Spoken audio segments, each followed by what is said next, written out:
Welcome back, Austin. Welcome back, Bethany. This is the hard sell. We are the luxury pickers, and we are back. This video is also filmed for YouTube. So if you're watching on YouTube, you can probably see our faces at this point. And if you're not watching on YouTube and listening on podcast, you can go and watch it on YouTube as well if you want to see our faces.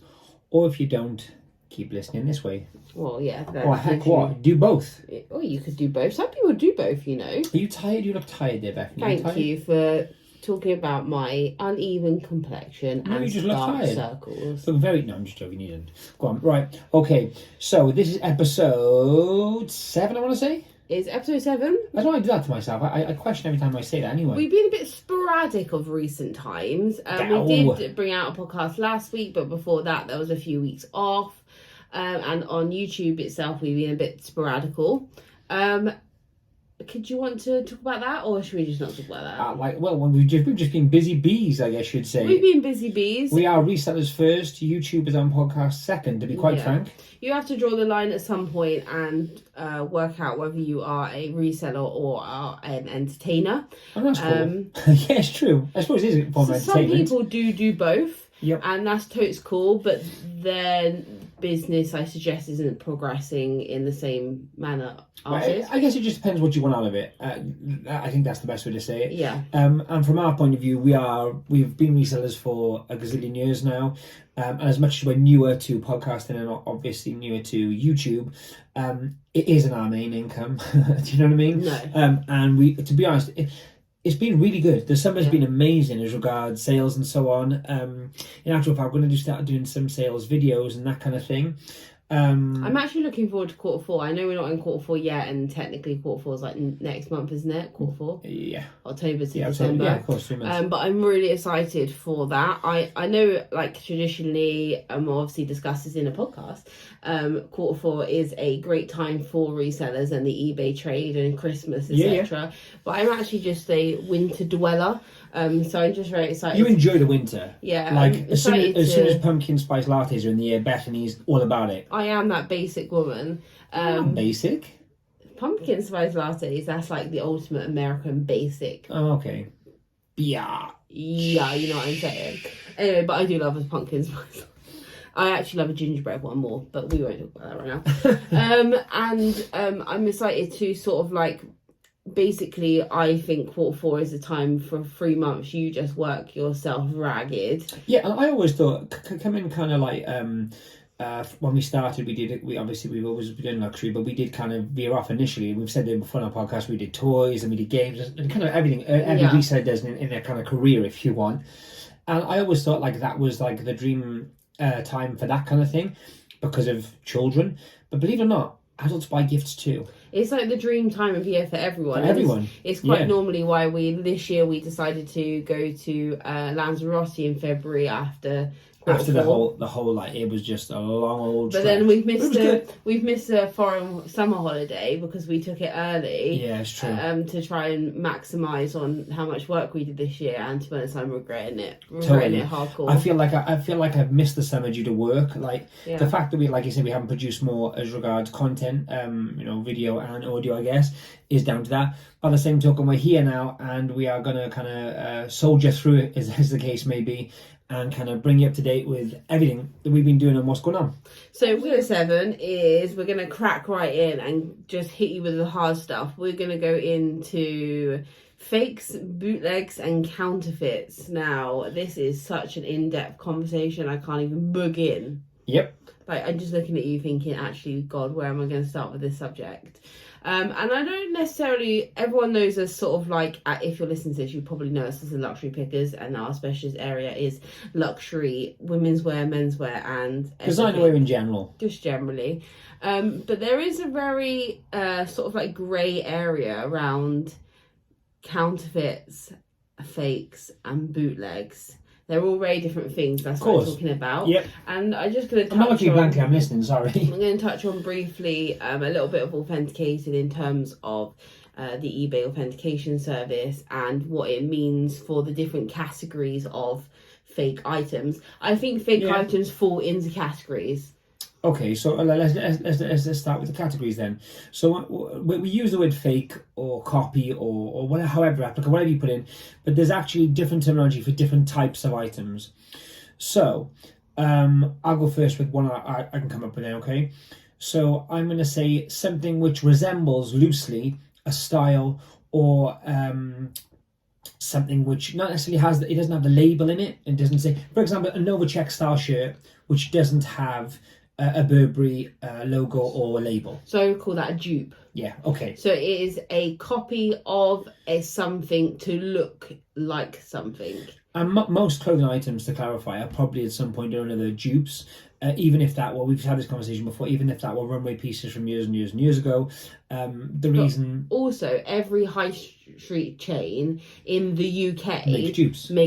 That's what I was getting at. Like, so even chinos, like they came from like denim, they would have been an original kind of denim kind of maker. But even down I mean? to specific runway collections, styles. Like for example, the JW Anderson brought out a loafer with a massive, thick, chunky chain. Oh yeah, like oversized chain, like this big on the front of the loafer. It was copied by Ego, the footwear people, and their whole brand, Ego's whole brand, is based on copying high-end shoes. Yeah, they made a copy of the Bottega Veneta. Ego are known for kind of dupes anyway. But the same high street markets do the same. Well, the same applies to Marks and Spencer. Yeah. The same applies to Next. The same applies to, I don't know, any River Island. Yeah, they all copy H&M high-end brands, right? Yeah. And obviously they bring out their own styles or versions or whatever else. Yeah, and that's the whole point of fashion. It's different.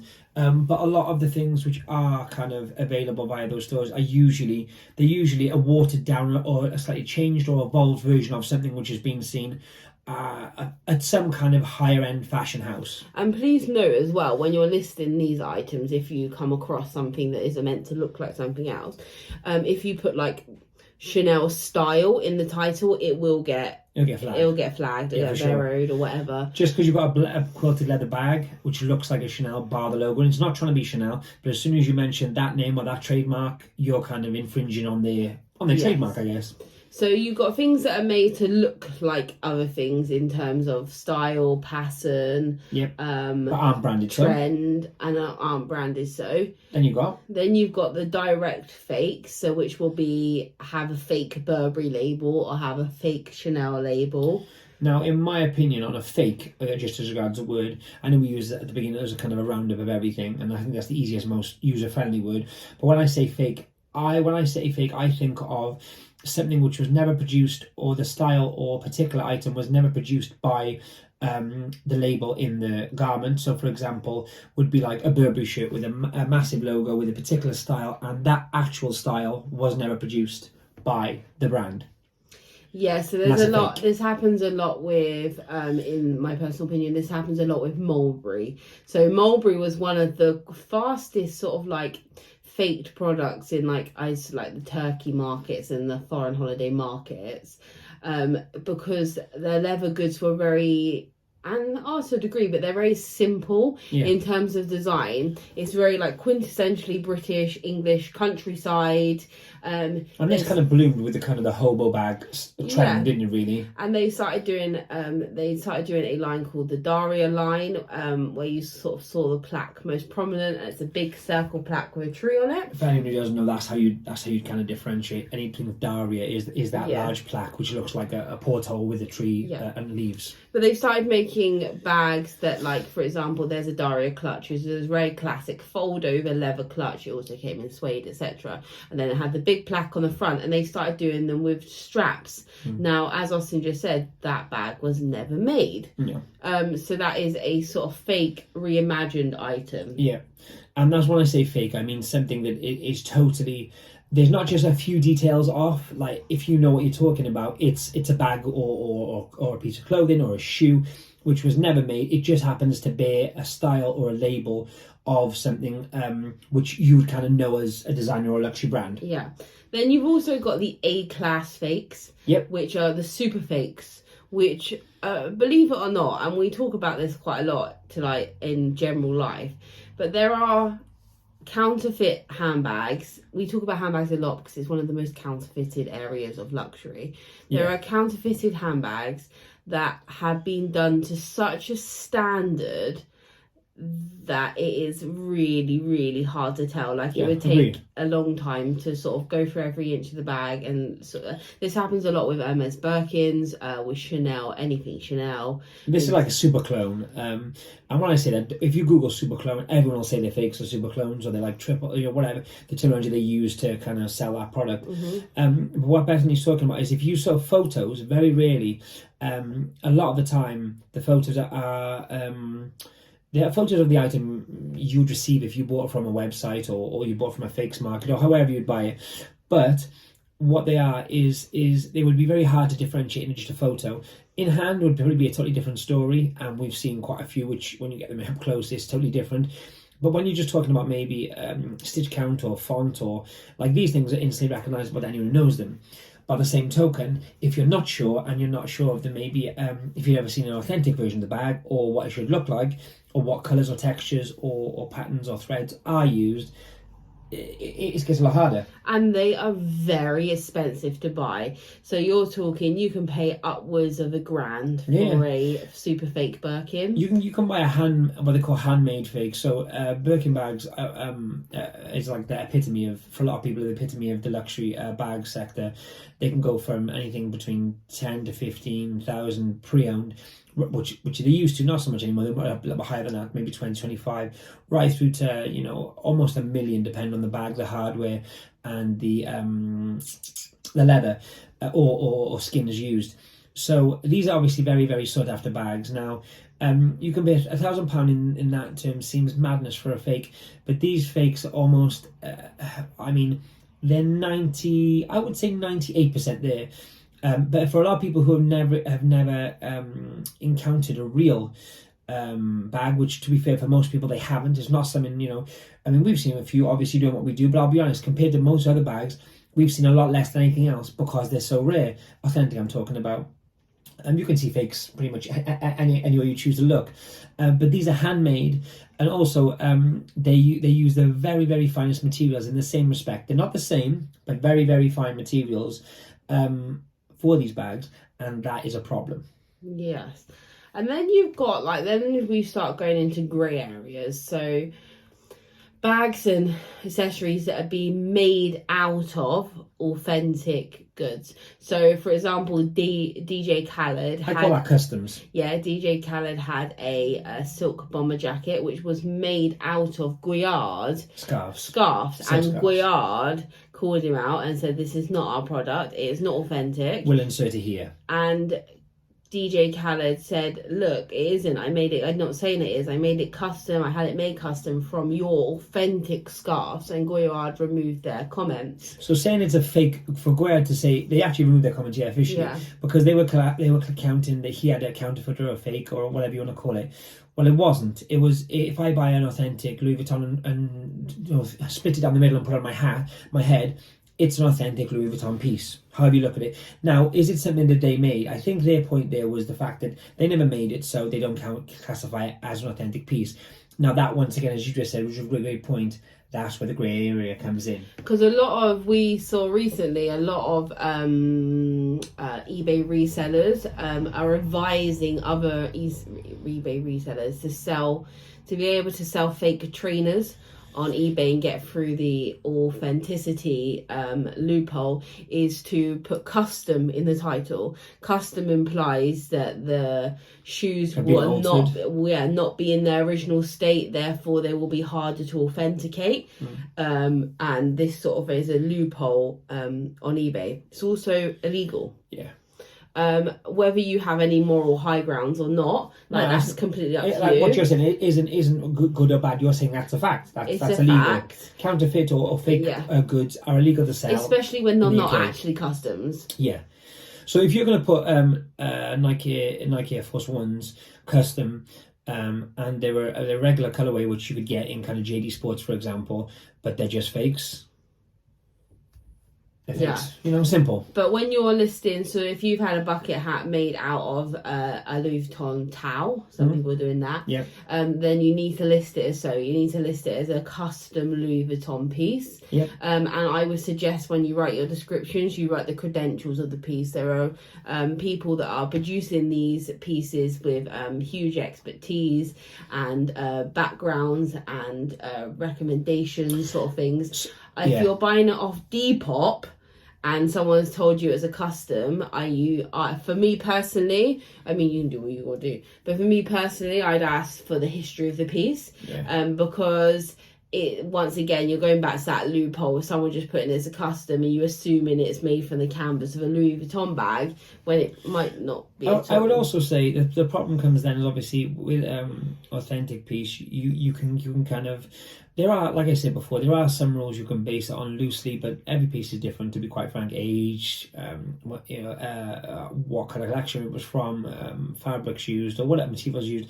But the problem is when someone else has kind of put something together, their quality control is zip, especially as a custom. Whether they're really good and they're as good as the artisans from Christian Dior or Louis Vuitton or whatever, it's irrelevant because their quality control isn't there. So it can be terrible and it can be great. I've seen some customs which are probably as good, if not better, than some of the artisans who create for these luxury companies. However, they're in there 0.1% of any customs I've ever seen. Yeah. I'm not talking about shoes now. I'm talking about in general, just handbags, shoes, pieces, luggage, yes, everything. I think that the main problem comes for me is you can't, or even if so, unless I'm, for example, a DJ Khaled, and I can buy 10 scarves and say, right, make me a piece from this, boom, happy days, fine, I know I'm wearing that. The problem comes for me is when you're reselling that, or you're from a reseller's point of view, you don't know that unless you were there when those pieces were bought. Yeah. What you're selling is a custom, and it's fair to sell as an authentic custom, I guess.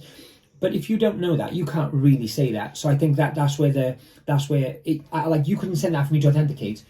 Do you see what I'm saying? It's been that area of customs is being misused, especially on the resale market. I personally wouldn't purchase any customs unless I had them commissioned. There you go. That's what I'm trying to get at. Or they were from a noted artist or designer. So I'll butt in there. I'll give you an example. There's a chap, he's been doing it for years now, called Itai. And he's made customs for probably 10 years, longer than that. And I'm talking about this guy started from just kind of doing basic customs, so paintwork and so on wallets, right through to full customs, and now has whole collections which he puts his own label and stamp in. And these are mostly from Goyard or Louis Vuitton or these kind of brands. Dior, even more recently, because Dior has kind of banged and popped off. The crazy thing is, so he was one of the first guys to make a towel, a hold-all, or keep-all, as Louis Vuitton call them, keep-alls. They're basically their classic kind of hold-all. Now, he would take one of those, take it apart, once again, or like this guy was like in Louis Vuitton maybe 2 or 3 times a day, collecting items. And he would take it apart, and from 5 or 6 towels that he purchased, he'd make this perfect bag. And like everything would line up, and it was just a piece of artwork.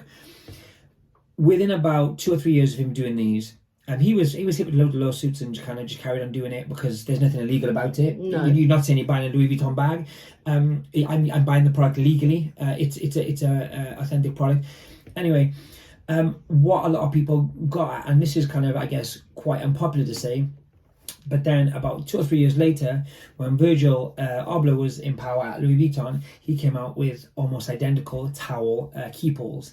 And a lot of people were kind of in uproar because after Louis Vuitton had gone after him so hard, the creative director then decided to borrow, should we say. Now, I don't have a problem with that. What I have a problem with is you can't have your cake and eat it. You can't say this guy's wrong for doing it, yet they can create it themselves. It's the same with, there was like a phase of pieces being customed in terms of painting. Mm-hmm.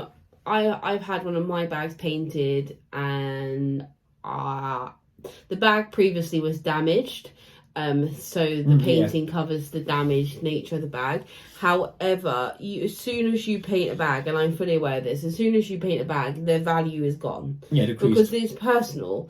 Whatever you have, if you have your dog's paint on it especially, but even if you have a monogram, if you're looking ever to buy an investment piece or whatever, then to put a monogram on the physical bag is a mistake. The resale's just gone. Yeah. So monogramming, once again, is another thing, which is more personalisation. As regards customizing or painting, as you just said, though, there are like probably 2 or 3 artists in the whole universe which their bags would increase in value, and that's because they're actual artists, like Alec Monopoly. There's a few others, which to be fair, but he does more general painting. He's an artist, yeah. I'm saying he's as an artist, opposed to a personal, like you have like a Disney character put on a bag or something like exactly that. And there are people which do that as well. Like Boyard is another one. Yeah. Go and follow all these people on Instagram because they're all really cool artists across the board. But once again, they all do very different things. And that's more about personal. Like, for example, Boyard will paint a picture of you with your dog, and that sounds really mad, but when you actually see it, it really looks cool. But on like one of the most newest pieces from Dior or from Hermes, and it's those kind of people which are buying 10 bags a year anyway, so it makes no difference. They're not bothered about the resale value.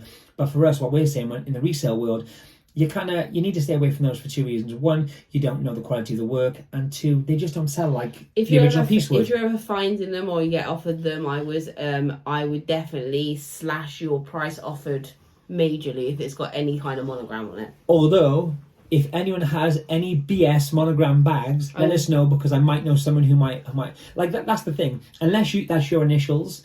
Like, yeah, it's hard work. You know? Unless you've got like your initials at AA, for example, that's hilarious. Like because AA is a bit. I get my middle initial done, so I have AJ on any of my personalised stuff. Which sounds bougie, but to be honest with you, it's once again it's a little extra cost when you buy these items. But I actually think personalisation, as long as you know you're not going to sell an item, is really cool. Yeah, I wouldn't recommend it as like your first bag you buy no, definitely not. And get. Anyway, so moving swiftly on. Yeah. I think then we go into one of the biggest topics, unless you've got anything else to say. The only thing I have to say, which I think we went from one to the other, we went from like unbranded fakes, if you want, to like super clones. In between, there is that kind of like fully labeled, full copy, really cheap quality of an item. So, for example, standard fakes. And I mean, that just goes by like what do you get in Turkey? You know what I mean? It looks very similar. I think it has the branding. It's also very important to add as well. It is completely illegal to sell fakes. I know people do it. I'm not like naive and like think that the world is a perfect like cupcake place. No. I know people do it. Do I condone it? No. We have a lot of friends within the reselling community now. We obviously have followers that we talk to every day and things like that. Yeah. And I know, and I have seen people picking up fakes in YouTube videos and selling fakes. But my problem with that is as authentic. And they will tell you that they're authentic, and they found this in a field, and they found this in a charity shop, and that's the end. You see it like briefly going into the bag, and then you never see it again. I think what hurts me more about that, and I say hurts me because once again, anything we say on this podcast is because we are passionate and we've done this. We've it sounds funny because it sounds like a mission or something, but we've dedicated our lives to what we do, not just on Instagram or YouTube, or not just any of those kind of avenues social media wise, but I'm talking about when we were working with other people, as a job, as a career. We're like the Vivienne Westwoods of pre-owned luxury. Yeah, like we fight for a cause, and our cause would be to keep everything authentic. Now my problem is, if you don't know and you just think, I'm going to put an eBay in, if they take it down, so be it. I get it. I don't agree with it, but I get it. Also, it's really quite damaging to your account. If you do that too many times, you will get suspended. That's another thing. But even over and above that, for me personally, what kills me off is when people will actually go out and say, I'll check this out, and I'll let you guys know if it's maybe YouTube or Instagram, and they don't, and it just turns up on their eBay, and they hope that, and eventually you find it in the solds, and it's like, okay, but it was 100% fake. Yeah. That's bad.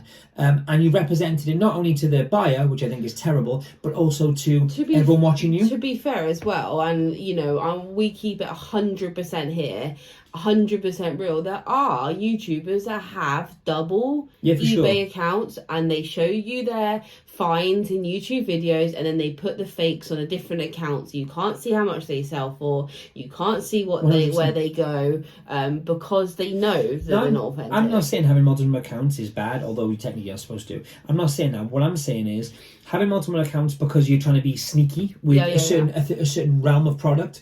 Now, if you're not sure, cool, but get authenticated, because if it's actually worth £300, £400, £500, £600, £700, £1,000, what's like, even if you don't want to authenticate via us and you think we're full of you know what, go and get it done properly and pay £50. Pay 20 quid or like but it's not even that. Like, I think people sometimes, it's lazy. I think sometimes people do it for clout, like picking up a Chanel bag in a charity shop is like really cool, and it would be really cool if it was authentic. If it's not, it's not cool really at all. I watch people pick up like Bang & Olufsen sound systems that are worth like thousands of pounds, and they bought them for a tenner.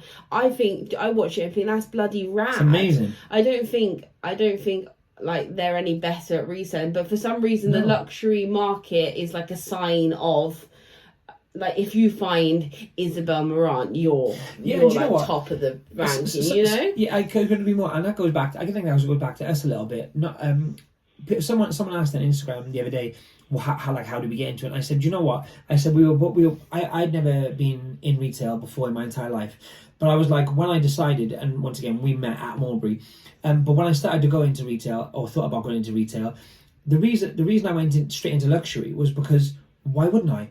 Like, if you're going to be a car dealer, now I'm not saying it's easy to get into Ferrari necessarily, but let's pick a BMW or a Mercedes or one of those dealerships, as opposed to, not knocking anyone, but like Yugo. I don't even Yugo with dealerships anymore, but you see what I'm saying? Mm-hmm. Like, I'm just saying, like, surely you should strive for the best. And to be honest with you, that's what we do. And because of what we do and what we spent a lot of our time kind of doing, it's important to us that, like, there are some days we show bread and butter on our YouTube videos because we don't find Cartier or Chanel every day. Like, that's not realistic. So for you to show me 4 or 5 items, which I'm gonna check these when I get home, or I get that. That's part of your journey, cool. But then there's no update, and all of a sudden it's like sold or it's not mentioned. Sometimes they're 100% real, and sometimes 100%. They're 100% not, and you get like a cheeky little slip in the bag, and that's the end of the conversation. And I think more so for YouTube, I think like creators, you do like it's entertainment. People 100%. People want the entertainment value of finding that high-end designer good rather than the knowledge behind it. And to be honest, if it isn't real, you're not 100%, then do you know what would be so much more helpful as the end user is talking us through the process of getting authenticated. Well, tell us why it's fake, 100%. or why you're not sure. But like, when you just like waving something in the air and saying, "Oh, I'm not sure," and then waving it so no one can actually see the details. And do you know what? I actually like, not that I want to facilitate the use of these kind of goods, but if going forward, if we see like cheap fakes in the charity shop or something, I may get a couple just to show you guys, like not necessarily how you can authenticate something, but how different a fake is to a kind of authentic piece. Because once again, this isn't shown. It's either, I found it was fake so I took it back, or there's no information. So it's a win if it's real. Yeah. If it's a fake, you took it back and we don't see it again, but we're not learning anything. And once again, I know I'm boring, but like, learning, research, it makes you a better reseller, and 100%. it makes us better, it makes you guys better, it makes everyone better. So I think we have to bring more of that to the table. Yeah, I think we need to bring more of it to the table. Yeah, I agree. That's what I just said first, for sure. Specifically, I haven't got the time to specifically teach you how to authenticate, because everything's different. From one thing to another thing is different. Yeah, I agree. Right? So I can't blanket tell you how to authenticate a pair of Louboutins. I can't blanket tell you how to authenticate Mulberry. I can give you tips. It's different from bag to bag. But unless you know the year of your the model you have, the style of the model you have, like, it's hard, right? But we'll try and give you as much information as possible. And going forward, I think the podcast as well, we're going to do very specific topics and really home in on like almost like tutorial, but not, right? Does that make sense? Yeah, 100%. Because I think going forward, I think we sort of, when we took our little bit time off, we decided that what we brought to the table and what we want to bring to the table and what we want to bring, although we really do want to entertain you, because there's nothing worse than watching something that's boring or listening to something that's boring. And if you don't care about like what we're talking about, totally cool. It's not for everyone. But I also think that in the world we're in already, we're in a niche already as resellers, right? That's what I'm saying. I'm saying like we want to bring as much knowledge and as much helpful information, as much learning to the table as entertainment, because I think you can get in a rut with reselling YouTube, especially with like going to charity shop. You film the charity shop, you film the boot sale, you show what you got, you show what you do, a haul. And I was just going to say yawn, but you know what? this is not to aim at anyone, because we do exactly that. And you get in a rut. This is us, and you do, and it's very easy to do that. So if anyone's trying to kind of come up with different content, amazing, go you.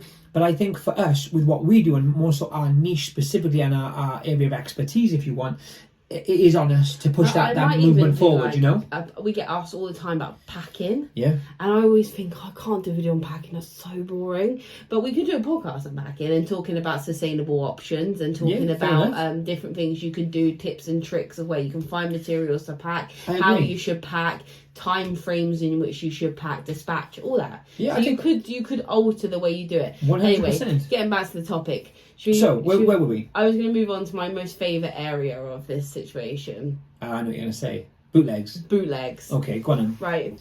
Bootlegs is very important. Because the Depop generation already know what a bootleg is. Yeah, they already know. They already know. It's very important to fashion history. A bootleg isn't what most people think a bootleg is. Most people think a bootleg is a piece of clothing or an accessory that is copying a high-end brand, but like in an outlandish way, so like a big logo or a big thing.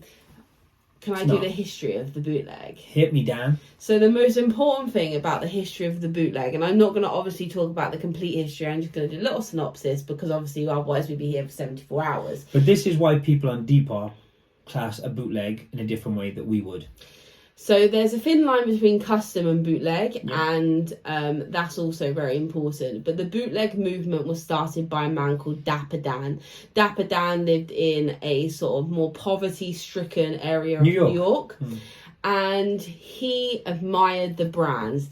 All he wanted in the world was to walk down the street wearing Gucci. He wanted to be the guy with the hat. It became a movement of fashion. It was towards the hip hop movement and fashion. It was one of the first kind of but synergies. The whole point was like looking 100% on point, sharp all the time. The guys with the flat caps, the flat top hats, the canes, the gold Cartier glasses, the double-breasted suits. But they wanted the creme de la creme. They everything they did was to buy Gucci, to buy the top boys. Exactly that. With what they did is. He basically was part of the hip-hop movement in general, and more so in fashion, the hip-hop fashion movement, if you want. Now, when they knew of these brands like Gucci, like Louis Vuitton, like the ones you just mentioned, they didn't want to carry a briefcase, because it's not hip-hop, it's not cool, especially the 80s, 70s, this kind of era, 80s, early 90s more so, I guess. Mid-80s, either way. So what did they do? They customed. So they made a bomber jacket using authentic Louis Vuitton fabric from a suit carrier or a suitcase or whatever else. So to be honest, they're the pioneers of custom by far. But by doing it, they created their own genre, and they became the bootlegs. We'll put some images here of the OGs. Now, it was a massive movement, and people started wearing tracksuits that were like double-fitted suits that had been made out of luggage pieces, and they were all made using authentic goods from the shops. This in turn, though, like anything popular, specifically in certain areas, quickly turned into something which it wasn't, which was people actually shipping these out overseas. Well, they started copying the bootlegs. And getting copies of the bootlegs, which once again isn't authentic, it's not authentic fabric, and they're literally knockoffs. Once again, I cannot reiterate anymore, it is also illegal to sell bootlegs. Now, bootlegs today have progressed too far, and bootlegs, so there's a very fine line now between bootleg and they've fake. become fashionable with the youngsters too. Yeah, I know there's like some really cool like Y2K stuff that like with especially Dolce & Gabbana that have got the big D&Gs, and they're cool and people wear them and there is a market for them, but it is illegal, and it is illegal to sell them on Depop, it is illegal to sell them Vinted, it's illegal to sell them on eBay, and it's illegal to sell them in any retail store in the world. I'm not saying you're going to go to a prison for 100 years for selling one item on Depop, don't get it twisted. However, what we're letting you know is the reality in the retail world is it's not cool. It's not legal. If not you're cool, looking to sell them, I would then firstly I'd only pick up really cool stuff, and I would only then I would call them customs, and then I would cite in the description what this piece is. I would say in the style of, and I wouldn't 100%. Put it on eBay. You're screwed on eBay. Forget about eBay. I would do Depop properly. one side note to all this, and we'll get once again, this is going to be a few images through this video. If you listen on the podcast, please go and check maybe the video on YouTube. But so the full circle moment came when about 2-3 years ago, Gucci did a collection with Dapper Dan, and they did a whole range of stuff in collaboration with Dapper Dan. And that stuff is worth a fortune. No, that stuff is so cool. It's like full monogram suits. It's like the most ridiculous things you've ever seen. The things he would have created back in the day. The things he would have created back in the day, and paying homage to the scene that was the bootlegs. There was a whole collection. So just think about this.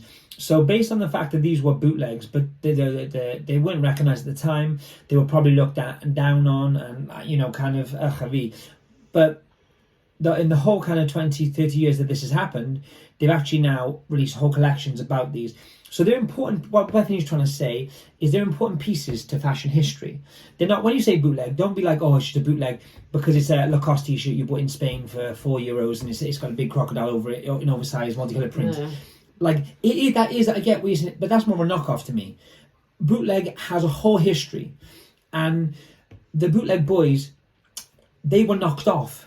Yeah, the bootleg boys. That was the whole point.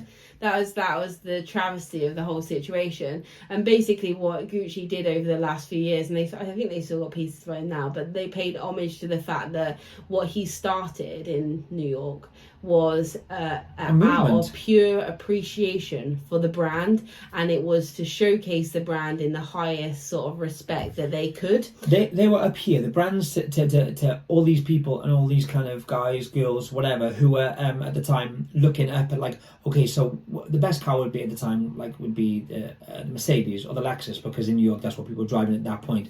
It wasn't Rolls Royce time yet, you know what I mean? So in fashion, Gucci or Louis Vuitton or companies like this, or Fendi was very popular back then as well, like it is now.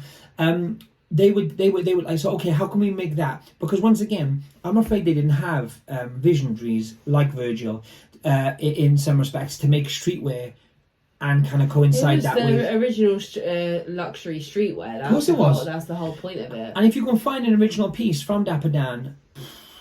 Whoa. Thousands and thousands. I'm talking 5 zeros. It was what's the word? Sorry. It was extravagant. It was exaggerated pieces from using the materials, and that's where the bootleg, in terms of what we see now as a bootleg, comes from. Because you sort of imagine it to be like big old swooshes or big old some garish thing, but it was because they were taking the materials and making these extravagant pieces. Like it was like, I'm not even being funny. It was like RuPaul on the street. Yep. Like it was like almost like drag.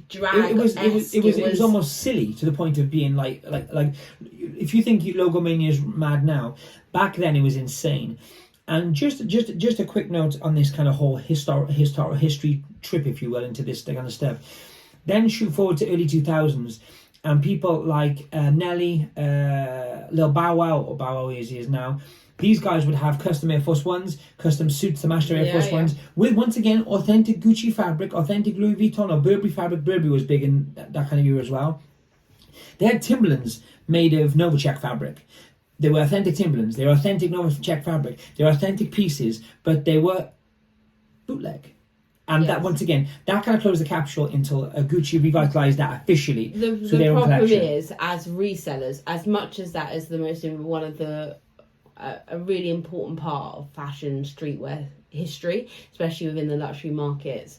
The most important thing we have to remember, and for us as resellers, because that's what we are at the end of the day, although we can also be archivists and history tellers and stuff like that, at the end of the day it is still illegal to sell these products, and it's rubbish, right? But it is, in terms of, I'm talking about in terms of like the really historic stuff. Dapper Dan stuff slides now. You can obviously sell it on the open market rail, because Gucci have... They've said okay. They've said okay. It's okay with that.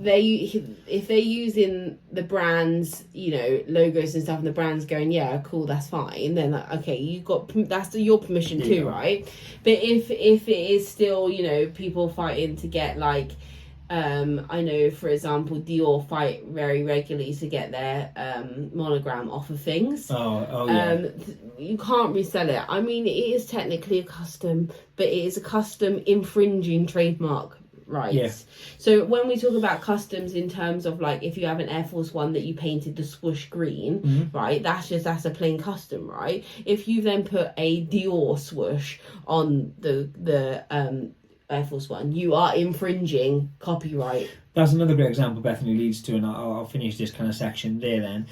But so for me, this has been done for years. I just mentioned Burberry, I mentioned Louis Vuitton, I mentioned Gucci, and more recently because Dior and Fendi have come back into the kind of fray and they brought that monogram back to the forefront with Logomania and so on. That's become the craziness as well, part of the kind of the fashion world. So just think about this. The reason you have one of the highest retailing, not reselling maybe, not so much now, but still up there, but the highest retailing Jordan 1, pretty much in history I think actually, was Dior monogrammed. That in itself is, you can call it a collab if you want to, but back in the day if you'd done that, like I say Bow Wow and Nelly did, it was a custom. Yeah, and it was frowned upon. And the reason that exists is the same reason. Once again, recently, I don't know if any of you guys have seen them because they're like uber exclusive and rare. But Louis Vuitton, I really think released about. They raffled them, didn't they? It was auctioned. Between 10 and 25 different unique pairs. There's loads of different sizes in each pair, but I'm saying that this many colorways of Air Force One. And it was a collab with obviously Louis Vuitton and Virgil, and they released shortly after he passed away.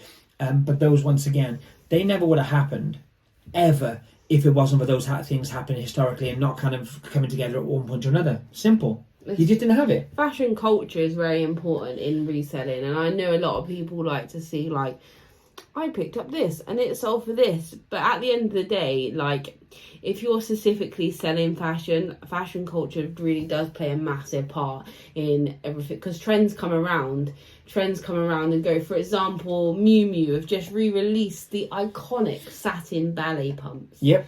So the price of the original satin ballet pump just skyrocketed. Balenciaga, the Croc, right? Yep. You're telling me that people just started wearing Crocs because it was cool. Someone just said one day, you know those Crocs my dad's wearing, I'm going to get a pair of Crocs. And I've fallen, subject to it. I have the Post Malone collaboration because... That's a cool collab though. Me and Posty. And you're telling me that Shout just out Maison happened. Wines. Yeah. You're telling me that just happened because someone thought Crocs were cool one day. No, it happened because Balenciaga picked up the Croc about 4 years ago. They made a platform Croc. And this is well before any celeb was seen in Crocs or there was a celeb collab. Trust me. Christopher Kane put them on the runway. Yep. With jewels and semi-precious rocks in them. Christopher Kane, if anyone wondering, that's the kind of more Joy guy. If you've seen more Joy on Black. He isn't just the guy that did a collaboration with Top. He's iconic. No, much. Once again, see, so this is another thing we're going to start doing more of. We're going to mention more fashion-based. We are fashion resellers. We are luxury resellers. We have the knowledge, and I don't say that to boast. I say that because we love it and we do it every single day. These are conversations me and Bethany have alone. You know what I mean? But what I'm saying is, a few years ago when they came out, people weren't really touching them. They came out in very limited numbers, etc. Now to rebuy that original drop of that Croc, you're looking at a plus £1,000. Yeah. And they re-released. They've done boots since then. They've done high heels. And you're telling me that the Croc didn't became popular because someone was wearing it as a garden shoe? Furthermore than that, so this is a way that fashion works both ways. A couple of years later, from the Croc and from the whole kind of Croc craze which Balenciaga reignited, if you will, Bottega came out with a puddle boot. And this is like the oversized, like Prada have them as well, but the oversized kind of boot with the massive heels. You see Zara, H&M, once again, what we were talking about earlier, it filters down. All these things are connected. So don't ever think when you pick up a piece of clothing, oh, it's just one of these, it's just one of those. There's a reason for everything. And it's a bit of a, if you've seen Devil Wear Prada, that kind of moment where they ask for the belt, we mentioned it before. There's always a reason, trust me. It's just in case you may be unaware of it. So maybe once again, do some research into that, because those kind of things are so helpful whilst reselling, because you can realise where something came from. And it can also increase the price. Yes, so it can 100%. increase the price of your reselling. The reason that a lot of the YouTube resellers are picking up Crocs now and then mentioning loads of collaborations that didn't happen, Or but celebs. they're mentioning celebs that have worn them, right? This wasn't the reason for the boom. They're wearing them because Balenciaga reinitiated that thing. And if you probably get a colourway closer to the Balenciaga green, then you're probably going to get more money than you would for a standard pair of black ones, for example. And they've just put heels on them now. They've just redone a whole new Balenciaga. They've done a whole new thing with Croc. They've got the big wellies, black.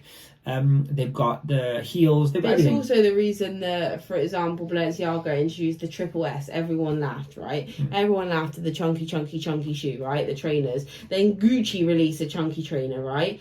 And then Nike started pumping out their Air Monarchs because they're like the chunkiest trainer they do. Yeah. Like, it's all a ripple effect. And dad shoes. And unfortunately, the reason New Balance came back is because of the dad shoe. Yeah. They were the OG dad shoe. And unfortunately, fortunately for us, but people may not like it, but all the ripples start at the luxury companies. That's what I'm saying. It starts up here. Trendsetters. Yep. It's like influencers. It all ripples down. Even from what I used to do years and years ago, cars are the same. The first ever car with like a keyless ignition would have been a high-end luxury vehicle. Now everything has them. Years ago, when the TVs were the thing to have in the back of the cars, this was something Rolls-Royce had first, and then all of a sudden you can get it as an option in your Ford. Well, it's like the doors that come up. Like, they were started by a Lamborghini, say, right? Probably, yeah. Probably. Yeah, Goldwing Mercedes. Someone like that. No, they're definitely luxury cars. Now Tesla's doing them, which is also a luxury car. On what is a mum and pop, you know what I mean? But you're going down, so eventually you're going to get a Nissan that you just walk into. That's it. They had a Honda in the 2000s. The point we're making is it starts at the top. And you just reminded me of something there. And what were we talking about before the car situation? We were talking about trends. Balenciaga, Crocs. Oh, it'll come back to me. Never mind. It's gone. I talk of myself. The point of this video really, though, is to discuss the different tiers of fakes. Nothing falls into a category, just like nothing falls into authentication category. You can send us a picture of a 2003 Bayswater, the original Bayswater from Mulberry, which I know a lot of ladies is like the bag they want. It started in 2003 with Nicholas Knightley. Nicholas Knightley designed for Mulberry for a very short amount of time before he was let go from the company. And he made the most iconic piece they'll ever make. And then Emma Hill was hired, who is now Hill and Friends, also a great brand to look out for if you're reselling. It's the smiley face logo, it's the plaque of the smiley face, if you don't know. And she took the Bayswater for Nicholas Knightley, who had just gone off, and she made it iconic. She put it in every colour, she put it in every leather. It blew up because of this lady, but at the end of the day, Nicholas Knightley designed it, right? And I don't know where I was going with this conversation. No, me neither. You're talking about Bayswaters. You were talking about how some people who think that would be the kind of the iconic bag to own. Brands. I think I was talking about the what was it? History. Trends? Was I talking about? Trends. Oh my goodness, what just happened? Trends, go on. No, I was just talking about these things happen, folks. The different colourways amount to different amounts of money. A lot of people think Emma Hill created the bag. She didn't. No. You're talking about history. What you're talking about is history, and I'm talking about how know your history. And what when people come to me and say, oh yeah, that's what I say. People come to me and say, oh, I've got this Bayswater, can you authenticate for me? And I'm like, oh, that's a 2003 oak, which is in Darwin leather. They stopped producing the Darwin leather in the early 2000s. Then they changed MBT. Darwin leather leather is desirable, but it's actually not as desirable as natural vegetable tan leather, which is the iconic tan leather that you see today and that most people want. However, they changed then to grain veg tan, which people don't really like. So the price is based on the years, on the trends, on the history, on the designers. Yes. And also with that, they changed the logo, they changed the inner patches, they changed the fob numbers, they changed the fobs themselves. They've got rid of fobs. They changed the feet, they changed the leather, they changed the handles, they changed the hardware. So when you send me a Bayswater, I can't blanket authenticate it. No. You have to first place it, and then you authenticate it based on the placement. Now, we can't teach that. Well, we can teach that over a long period of time. But I can't teach it for free, because It's too long. It's too long to explain. I mean, at one point we were like, we were looking at the prices of authentication, for example, because obviously people were talking to us about Vestiaire, how, if it's on Vestiaire, that means it's been authenticated. No, it doesn't. Vestiaire is riddled with fakes. The first line of authentication from Vestiaire is a bot, right? And all they want to see is what you give them. They want the criteria, the back of the label, the front of the label, the fob number, the serial number, close up of the logo. They want like the basics which they can overhang with a thing. And sadly enough, there's even YouTube videos on this. If you search, you'll probably find them unless they've been taken down, on how to actually get past the authentication first stage of Vestiaire successfully with a fake. And it's things like that. I had people messaging me asking me because they had a pair of a clothing piece that had the washing labels cut out, which is not the be all and end all, but Vestiaire wouldn't take it in the first line of authentication because the washing labels had been cut out, which is stupid. But there's no way of getting past that. You can't use Vestiaire for that product. There you go. Right, and then there's a second line which is actual people, and their actual people authentication is very good. You have to get it through to that stage, and not every item goes through to that stage. Only items that are paid for extra, and also items that are not 100% authenticated by the bot in the first stages. Now Vestiaire is riddled with fakes, so when people put up a post and say, oh, it got through Vestiaire, that means it's been authenticated, no, it doesn't. No, it doesn't. It means you got through the bots. Congratulations. There was a video actually online at one point to tell you how to kind of get past the whole Vestiaire authentication process with using photographs, which is disgusting. But also, I understand people are bad and they do these things. So what I'm saying, it is bypassable. It is bypassable, but I wouldn't recommend bypassing anything that authenticates anything.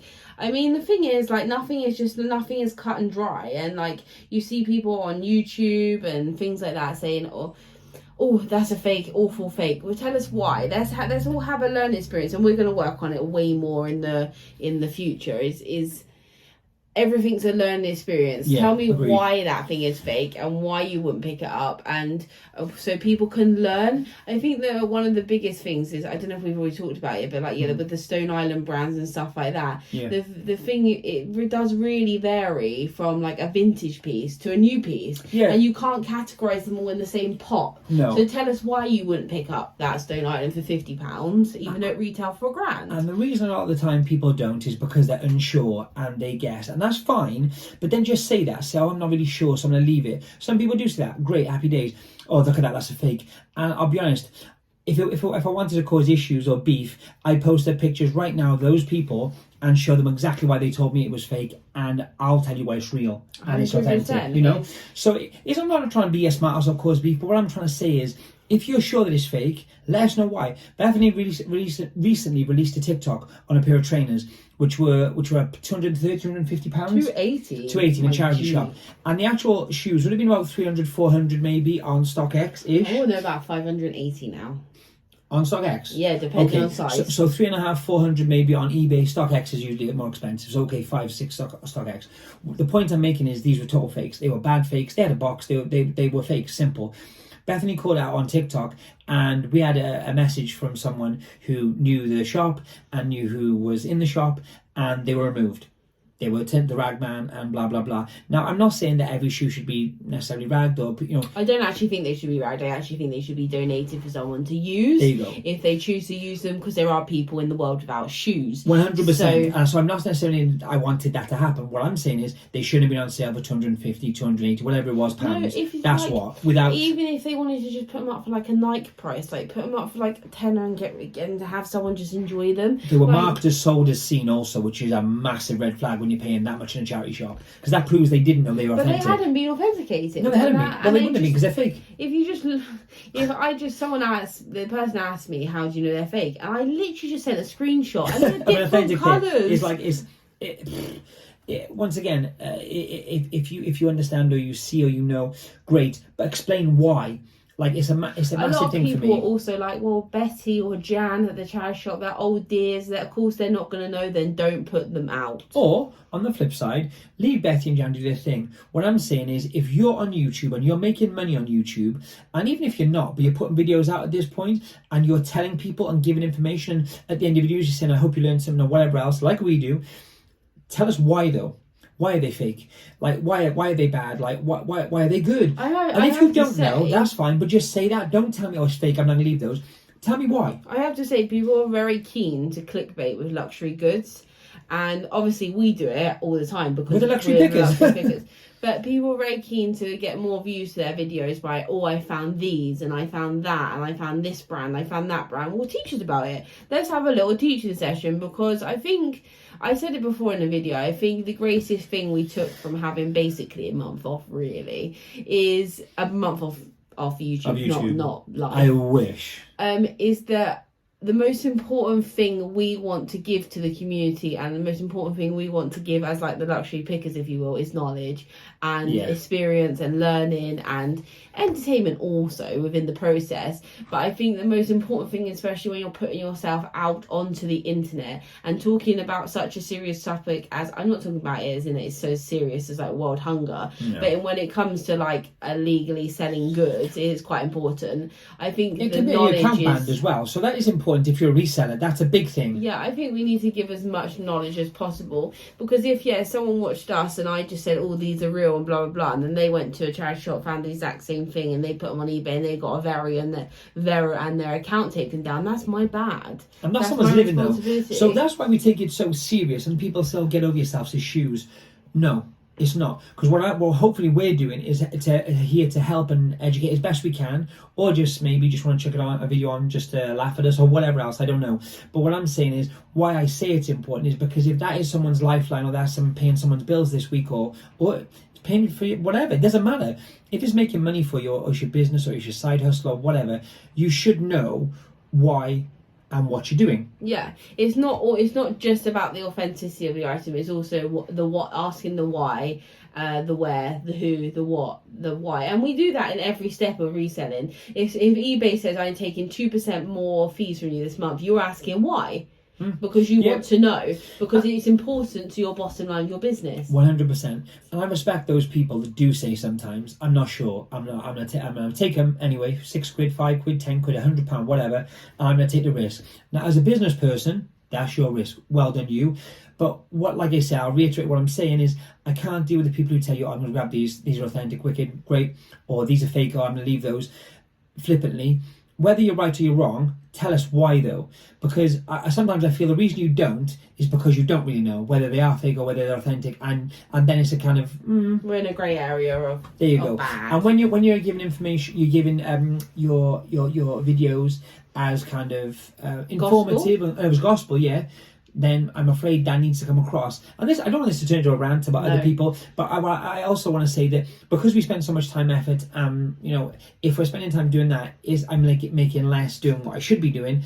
I just want people to understand that it comes from a good place, and we're willing to help anyone. Like I could tell you 100 names, from small to big, YouTuber, Instagram, TikTok, whatever, who have come asked us things, and no problem. I don't have to say, oh, I've done this for this person, I've done this for this person. We're not in it for that. Doesn't matter to me. What I'm saying is though, if you're going to put it out there, let us know why you're putting it out there, and let us know more detail about what you're saying, as opposed to just like you said, clickbait. Look what I found. Tell me then. Show me. Because sometimes I'm not watching the TV and I'm looking at as I do this for the people listening to the podcast, I'm looking close up to the camera, and my face is right up thinking, you sure? And I can tell from the TV that it's off. So then you really need to be coming in and telling me why. Because listen, prove me wrong. Happy days. Let me learn something. Yeah. I would honestly, I 100%, I would appreciate that. We are the worst. We'll go and buy fashion books every single time we can, because we're constantly trying to suck this information up. And as I said earlier, this has been a great podcast because we mentioned some more kind of, I guess, even with the subject being fakes and so on, and bootlegs, we've given you a little history on those things, and why that once again doesn't stem from just a guy in China or a guy from Turkey or a girl from Turkey. You know what I mean? It's not just fake factories, which they are their thing. Oh, I've also got one really big thing to say. There's a history behind it. I've also got one really big thing to say before we wrap this show up, is that if one more person says it's made in Italy, so that means it must be good quality, I'm going to throw you in the bin. Right? Luxury goods companies make their merchandise everywhere, and it does not affect. It also does not affect quality. It doesn't affect style. It doesn't affect anything. They use the same. I've had stuff had to return for quality from Italy, from France, from just like, for a pure example, Mulberry, just because Mulberry is like our like go-to, is they produce bags in Turkey, Italy. They don't make Italy. They make luggage and shoes in Italy. they make luggage in China too. They make luggage in China also. SLG, small leathers. Small leathers they make in China, because the machinery is there and the cost is slightly less there. If they produced in the UK, then the cost of the product goes up. There you go. The more they produce in the UK again, which they are getting better at doing, the price is skyrocketing for handbags from Mulberry. They also used to produce in Spain and Portugal. Just off the top of my head, someone bought me the other day a small leather from Prada that was made in China. It is exactly the same quality, and you cannot authenticate something based on where it is made. That is country producist. Yeah. I don't think that's a word, but it's a good point either way. And I think, once again, that's a really good point to make, because, listen, we did Chanel espadrilles for someone. I've said this before, all Chanel espadrilles are made in Spain. Not all footwear, but all espadrilles, or espadrilles, as some people call them. Espadrilles. I don't know why. I think that's but what I'm saying is, accent. those is my accent, is it? Yeah, if you did it with a Spanish accent, it was espadrilles. Say again? Espadrilles. Oh my god. Anyway, what I'm trying to say is there are so many. There's not set rules, like we've said 10 times in this video. So I'm not saying everyone contact us, everyone ask us if you want to, but you feel free. We're still going through. We have like how many messages a day? How many authentications a day? Between 20 and 50. Every single day. So to catch up on these, we're still catching up. If you haven't heard from us, it's not because we hate you, or we don't care, or we're horrible people, or they don't ever do anything for the community, or if you think that, cool, whatever. But we are going to come back to you. And, you know, I'm afraid it's because of the sheer amount of help we're trying to give. It takes a little while to get through them. So apologies if that is you. We are going to wrap this podcast up because Austin is talking loads today. Am I? Yeah, crazy business.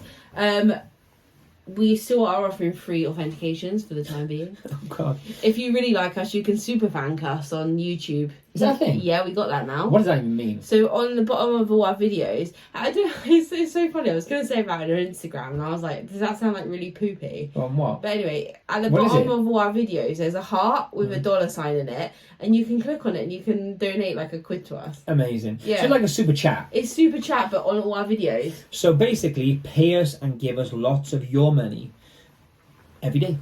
But you can do that if you want to. No. Listen, it's one of those things that is there. If you want to use it, great. Thank you very much. It would be much appreciated. But we don't do lives, see. A lot of people do lives and they do super chats. We don't do that. 100%. And I'll also say that's probably, if I'm truthful, the more and more we get, like Bethany said, it's becoming harder for us to kind of just man them for free, being really honest. So I'm not saying we'll stop doing that and we're going to start charging, but loads of people have mentioned, why don't you? We're trying to keep it free as long as we can. So if we ever authenticate or you think it was our information to you was worth £1, whatever it is, I don't know how it works, please do it. If you don't and you want to keep doing as you do that too is cool. Oh yeah, we're not I'm not like please. However, listen, we're all in the same situation right now, so every penny counts. If you want to keep money in your pocket, do so. Hit us with the messages. Listen to our podcast. Watch our videos. Yeah, that helps massively. Listen, just do a thumbs up. Sweet as a nut. Anything, any sort of subscribe. Engagement. The other thing is subscribe. Oh, that's subscribe. We never ask for subscribers. I'm not begging or anything. But what I'm saying is, if you're watching a video, you watch more than one of our videos, just click that. Like it doesn't affect you. You'll also get notified when we put a new one out, and you could ignore it. Yeah, totes. Anyway, we're not going to teach you how to resell. We leave that to everyone else, and we're just going to hopefully teach you how to get better at it, or teach you something, or just entertain you for a second. Either way, it's cool. Bye.